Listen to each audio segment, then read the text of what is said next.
नमस्कार दोस्तों आज जो बात मैं आपसे शेयर कर रहा हूँ वो मेरे लिए हल्की बात नहीं है। मैं रोज बहुत सारी खबरें देखता हूँ, बहुत कुछ पढ़ता हूँ, लेकिन हर खबर को वीडियो में नहीं लाता। लेकिन कुछ खबरें ऐसी होती है जो पढ़ने के बाद मन में एक डर नहीं बल्कि एक जिम्मेदारी पैदा कर देती है। दोस्तों मैं यूट्यूब स्क्रॉल कर रहा था तो मैंने दैनिक जागरण के एक ऑफिशियल यूट्यूब चैनल पर नोटबंदी से जुड़ा एक वीडियो देखा। मैंने वो वीडियो पूरा देखा क्योंकि इसमें जो बातें बताई जा रही थी वो सीधे हमारे पैसे से जुड़ी हुई थी। और वीडियो खत्म होने के बाद मुझे लगा कि ये इन्फॉर्मेशन अगर सही टाइम पर समझ आ जाए तो बहुत से लोग बिना जरूरत परेशान होने से बच सकते हैं। इसलिए आज मैं वही बात अपने शब्दों में सिंपल भाषा में आपके साथ शेयर कर रहा हूँ। ना तो मैं आपको डराने वाला हूँ, ना कोई हवाई बात करने वाला हूँ, बस आराम से स्टेप बाय स्टेप पूरी जानकारी आपके सामने रखूंगा। इसलिए वीडियो को एंड तक देखिएगा क्योंकि बीच में छोड़ने से आधी बात समझ आएगी और आधी मिस हो जाएगी। दोस्तों आज की वीडियो सच्चाई पर आधारित है जो धीरे धीरे हमारे सामने आ रही है और जिसे ज्यादातर लोग या तो समझ ही नहीं पा रहे या फिर जानबूझकर नजरअंदाज कर रहे हैं। अक्सर लोग कहते हैं कि नोटबंदी तो 2016 में खत्म हो गई थी, अब उसका क्या मतलब, अब तो नए नोट चल रहे हैं, अब तो सब नॉर्मल है। लेकिन दोस्तों अगर सच में सब नॉर्मल होता तो आज इतनी सारी नई बैंकिंग गाइडलाइन क्यों आती? अगर सब नॉर्मल होता तो कैश ट्रांजैक्शन पर इतनी निगरानी क्यों रखी जाती? अगर सब नॉर्मल होता तो हर छोटे बड़े कैश मूवमेंट का रिकॉर्ड क्यों बनता? यहीं से दोस्तों आज की वीडियो शुरू होती है। नोटबंदी को लोग गलत तरीके से समझते हैं। दोस्तों ज्यादातर लोग नोटबंदी को सिर्फ एक दिन,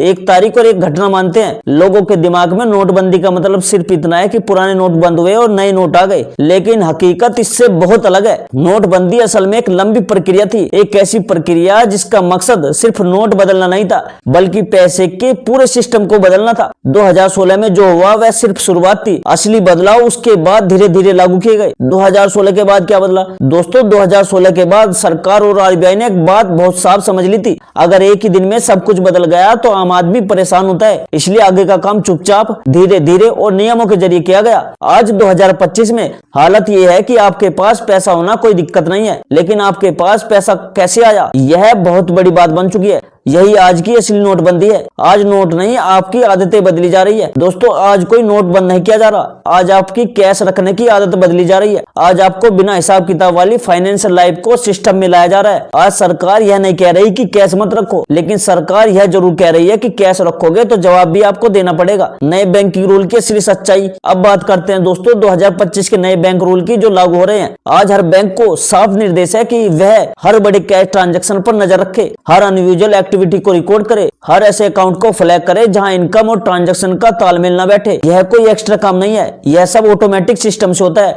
आपको पता भी नहीं चलता और आपके अकाउंट का पूरा बिहेवियर डाटा बन जाता है। दोस्तों कैश डिपॉजिट अब सिंपल काम नहीं रहा। पहले कैश जमा करना एक नॉर्मल बात मानी जाती थी। आप बैंक गए, कैश दिया और अकाउंट में पैसा आ गया, लेकिन आज ऐसा नहीं है। आज कैश डिपॉजिट का मतलब यह माना जाता है कि यह पैसा कहां से कमाया गया है, और अगर कमाया गया है तो उसका कोई ना कोई सोर्स जरूर होगा। अगर सोर्स साफ है तो कोई दिक्कत नहीं, अगर सोर्स साफ नहीं है तो वही कैश फ्यूचर में प्रॉब्लम बन जाता है। और यह प्रॉब्लम तुरंत नहीं आती दोस्तों, यह बात बहुत लोग नहीं समझते। अगर आपने आज कैश जमा किया और आज कोई नोटिस नहीं आया तो इसका मतलब यह नहीं कि आप सेफ हो। सिस्टम सब कुछ रिकॉर्ड करता है, आज नहीं लेकिन सही समय पर सवाल जरूर उठता है, और यही वजह है कि लोग सालों बाद भी नोटिस पाते हैं। अब मैं दोस्तों आपको एक बहुत जरूरी बात आसान भाषा में समझा रहा हूँ। देखो बैंक दो तरह की रिपोर्ट भेजते हैं, पहली होती है कैश ट्रांजैक्शन रिपोर्ट और दूसरी होती है statement of financial transaction. In reports में बैंक यह बताता है कि किस अकाउंट में अनयूजुअल कैश एक्टिविटी दिखी। यह रिपोर्ट आम आदमी को नहीं दिखती, लेकिन यह रिपोर्ट क्वाइटली सिस्टम में चली जाती है। अब बात करते हैं दोस्तों कैश की। आज भी बहुत लोग सोचते हैं कि बैंक भरोसेमंद नहीं है, इसलिए कैश घर में रखना बेहतर है, लेकिन सच्चाई ये है कि घर में रखा कैश सबसे रिस्की पैसा है, क्योंकि बैंक का पैसा तो रिकॉर्ड में है, घर का कैश रिकॉर्ड में नहीं है,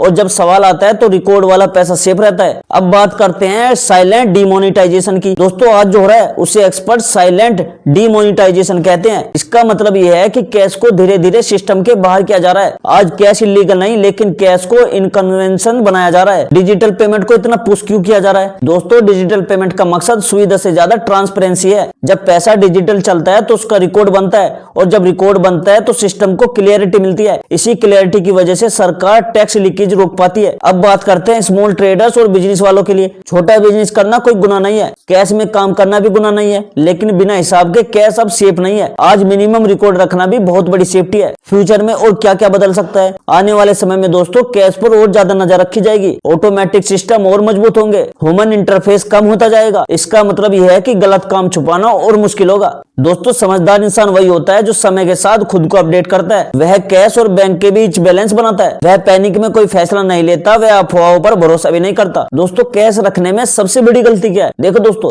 सबसे बड़ी गलती यह मान लेना है कि हमारे साथ कुछ नहीं होगा। हिस्ट्री यही बताती है कि सिस्टम सबसे पहले उसी को पकड़ता है जो खुद को सबसे सेफ समझता है। दोस्तों ये बात है जो अब आपको याद रखनी चाहिए। दोस्तों नोटबंदी खत्म नहीं हुई है, वह बस बदल गई है। आज नोट नहीं, आज गलत तरीका बंद हो रहा है। जो सिस्टम को समझकर चलेगा वही शांति से रहेगा और जो सिस्टम को इग्नोर करेगा वह किसी न किसी दिन परेशान होगा। दोस्तों इन नियमों से आपको डरने की जरूरत नहीं है, पैनिक करने की जरूरत नहीं है, लेकिन लापरवाही की कोई भी जगह नहीं है। जानकारी रखिए दोस्तों, समझदारी से चलिए और अपने पैसे पर खुद कंट्रोल रखिए। और दोस्तों मैं आगे भी ऐसे ही आपके लिए जानकारी लाता रहूंगा जो आपको पैसे से रिलेटेड आपको सेफ रखे, आपको स्मार्ट रखे। और दोस्तों मिलते हैं अगली वीडियो में एक नई जानकारी, एक नए टॉपिक के साथ। तब तक के लिए जय हिंद, जय भारत।